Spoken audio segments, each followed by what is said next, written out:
I ain't gonna be the one looking after the old lady. My husband's sharp words sliced through the air, echoed by my sister-in-law's agreement. Stunned, my brother-in-law and I exchanged glances, frozen in disbelief. Why don't you and Sarah take care of her if you're so concerned? We don't need the burden of an old woman in our home, spat my sister-in-law, her tone dripping with disdain. My husband remained silent, his lack of remorse chilling. How could they discard their own parents so callously, those who had raised and loved them? Anger simmered within me for the first time in my life. But my husband and sister-in-law were blind to a surprising truth about my mother-in-law.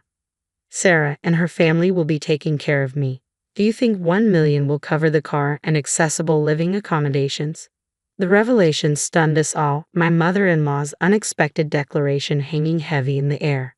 In that moment, my husband and sister-in-law unwittingly sealed their fate, oblivious to the consequences of their words. My name is Sarah. At 40, I found solace in my career as an art teacher, inspired by my parents' artistic legacy. I married Gavin, Emily's son, and we raised 2 beautiful daughters, Autumn and Kate. Life was peaceful until the harsh reality struck. My mother-in-law suffered a stroke. She had always been a kind soul, treating me like her own daughter since childhood. But after Ryder, my father-in-law, passed away, she seemed to lose her spirit. I noticed a change in my mother-in-law's demeanor and made it a point to visit her often with my kids. We'd spend quality time together, even venturing out on outings that seemed to lift her spirits. But one day, I received a frantic call from my children informing me that she had collapsed. Without a second thought, I rushed to the hospital, hastily explaining the situation to my understanding boss at the art school where I taught. Upon arrival, I was met with a scene that left me speechless. My husband, sister-in-law, and kids were engaged in a heated exchange. Dad, Aunt, why would you say something like that? Grandma is your real mom, right? My children's innocent voices pleaded, only to be met with my husband's sharp retort. Shut up. You kids have no business in this. Keep your mouth shut. Witnessing my husband shouting at our children in the hospital, and my sister-in-law glaring at them, I intervened, desperately trying to diffuse the tension. What's going on here? Calm down, I urged, struggling to catch my breath. But instead of cooperation, my husband and sister-in-law unloaded the situation onto me and swiftly left. It wasn't the first time my husband had treated our children and me differently, showing little concern for our well-being. Despite his part-time job, which kept him occupied for 4 days a week, he failed to contribute significantly to our family's finances. Worse yet, he squandered what little he earned on himself, leaving little for our needs. His absence extended beyond his job, with him rarely present at home. Even when he was preoccupied with his phone or lost in a comic book, ignoring my pleas for help with household chores and quality time with our kids. It was a stark contrast to the generosity we had experienced from my parents-in-law's friends when we first started our family. I never imagined our life would take this turn. It leads me to question if I should have given more thought to my choice of life partner. As for my sister-in-law, she mirrors my husband's indifference towards me, our children, and even our mother-in-law. It's not just with her, she treated my father-in-law the same when he was alive. Her sole interest seems to be her job as a hostess where she entertains young men. Consequently, she neglects household chores and caring for our shared home. Whenever our mother-in-law attempts to communicate with her, she snaps back with disdain, prioritizing her own time and needs. The saying, "the same parents' hearts are unknown to their children," couldn't ring truer in this situation, or rather, it's even worse. Witnessing such atrocious behavior from my husband and sister-in-law left me speechless. Yet amidst this turmoil, my main concern remained with my mother-in-law, who was undergoing surgery. Prayers for her well-being filled my thoughts as I navigated through the chaos. Amidst it all, a familiar face arrived at the hospital, someone I had called on our way there. "Sister-in-law, how is Mom doing?" Shane, my husband's younger brother, stood before me, accompanied by his wife Maya and their twin daughters who were the same age as our children. Panting and drenched in sweat, they had rushed to be with us.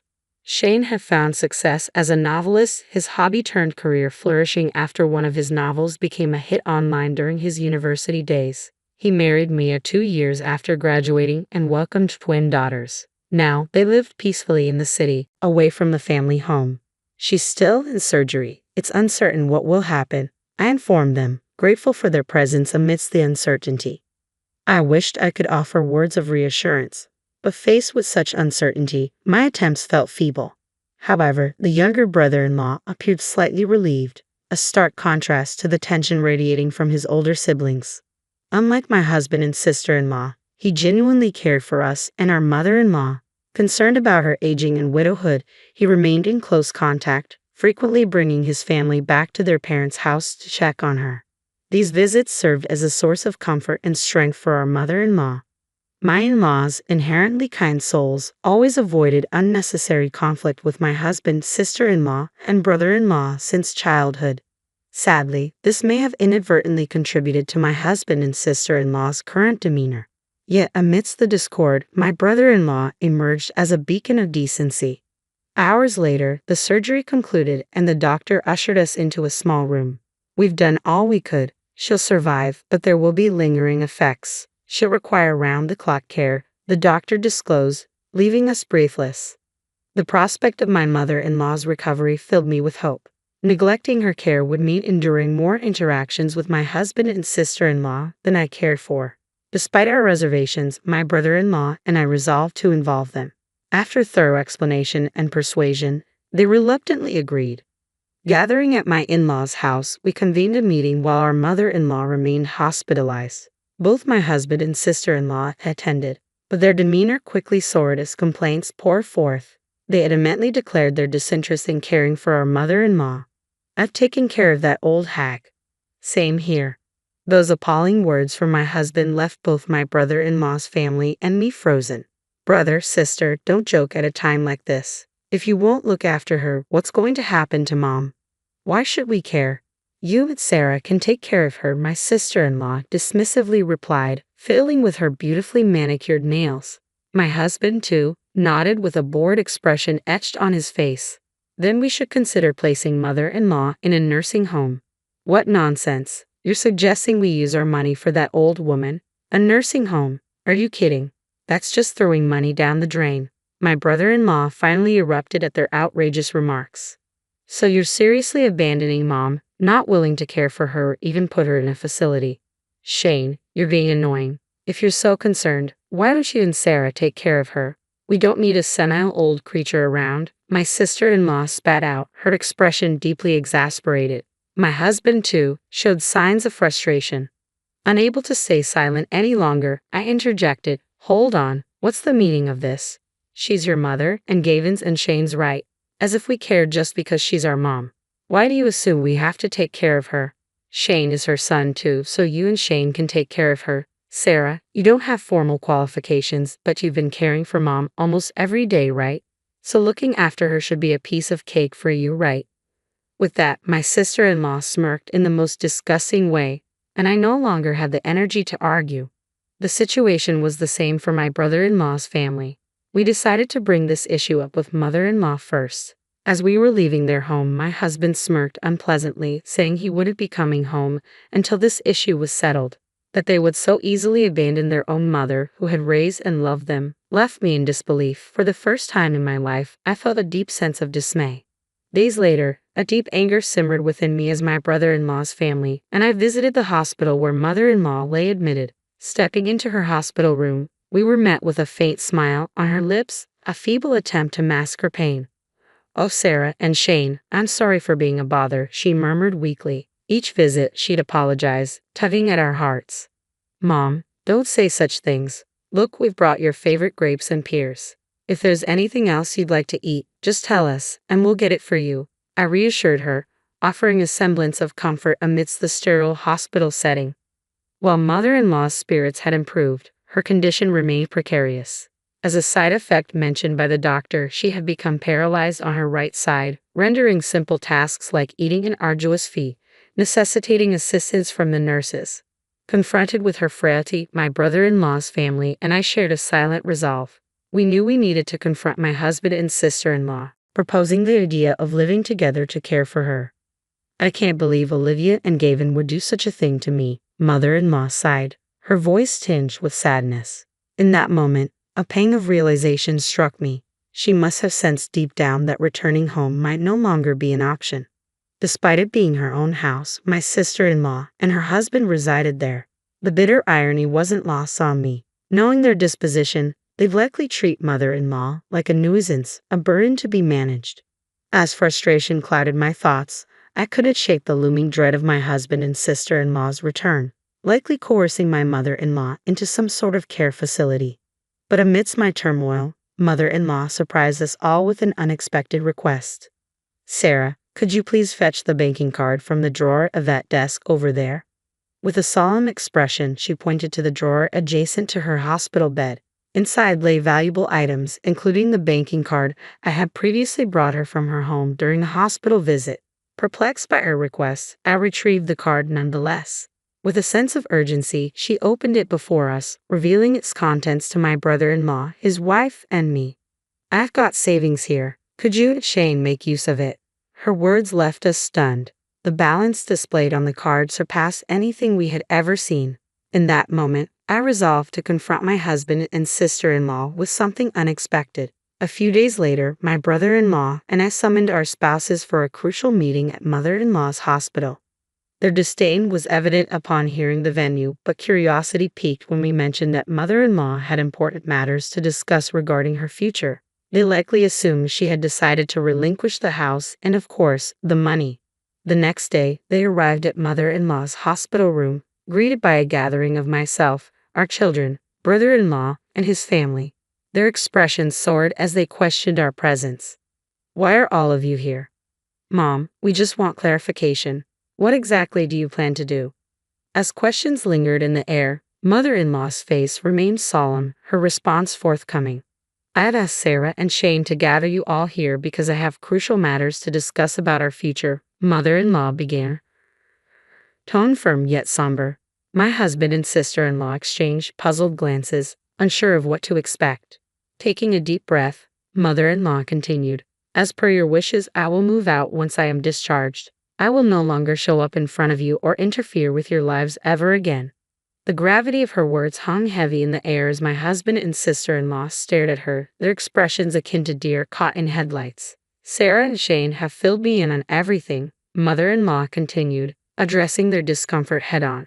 "The conversation you had about me in my house, the way you called me a terrible burden and planned to cast me out. I know it all." Before my husband and sister-in-law could respond, mother-in-law silenced them with a stern gaze. "Hold on, the conversation isn't over yet," she admonished, redirecting their attention back to her. "In exchange for my departure and our final goodbye, I'm asking both of you to leave the house as well," mother-in-law declared firmly. "Naturally, I will be cutting ties and excluding you from any inheritance." The shock on my husband and sister-in-law's faces was palpable. "From now on, I will be in Sarah's care. As I mentioned before, would 1 million suffice to make the house accessible and purchase a new car?" mother-in-law inquired, her gaze unwavering. Upon her insistence, I retrieved the banking card tucked away in my pocket and presented it to my husband and sister-in-law. Their disbelief was evident as they stared at the balance displayed on the card. 1 million? How? What's happening? It's impossible, my husband stammered, confusion etched on his face. "It's your father's legacy money. He'd been saving all this time," mother-in-law explained calmly, revealing a truth that had been kept hidden from them. Their speechlessness mirrored our own from days before. As mother-in-law concluded her revelation, the weight of the truth settled over us all. "I was planning to split this money between you two, but after understanding your true feelings, I've changed my mind, Olivia Gavin. You are no longer my children. I want you to leave this house." My mother-in-law's voice cut through the air, her tone cold and final. My husband and sister-in-law were jolted back to reality by her abrupt dismissal. "What? What are you saying? Gavin and I are your legitimate children too," my sister-in-law protested, disbelief etched on her face. "The only child I have is Shane. Plus, I have kind daughters-in-law Maya and Sarah. You don't know them. Start packing your belongings now, sever your ties with Shane and Sarah, and leave." Mother-in-law's words were uncompromising, leaving no room for argument. Having only ever known my mother-in-law's gentle demeanor, I was astounded to hear such harsh words from her. Her eyes bore a fierce, determined look, one that brooked no objections from my husband or sister-in-law. Though stunned into silence, I quickly collected myself, pulling out the idea card and placing it next to the bank card. "Here's the thing, Gavin. I'm taking this to City Hall right after I declare what you are." "Are you serious?" My husband's eyes widened in shock at the sight of the divorce application I brandished. This goes to show how much you must despise me, right? Don't worry about Autumn and Kate. I'll take care of them. You just go live your life the way you want to, I declared, my voice steady despite the turmoil raging within me. The revelation sent my husband into a fit of trembling, erupting in a loud outburst. His sister joined in, yelling and lunging at my mother-in-law. Thankfully, my brother-in-law and his wife managed to restrain them, explaining the situation to the nurses who rushed over. Security was soon called, and my husband and sister-in-law were escorted out of the building, their protests echoing through the halls.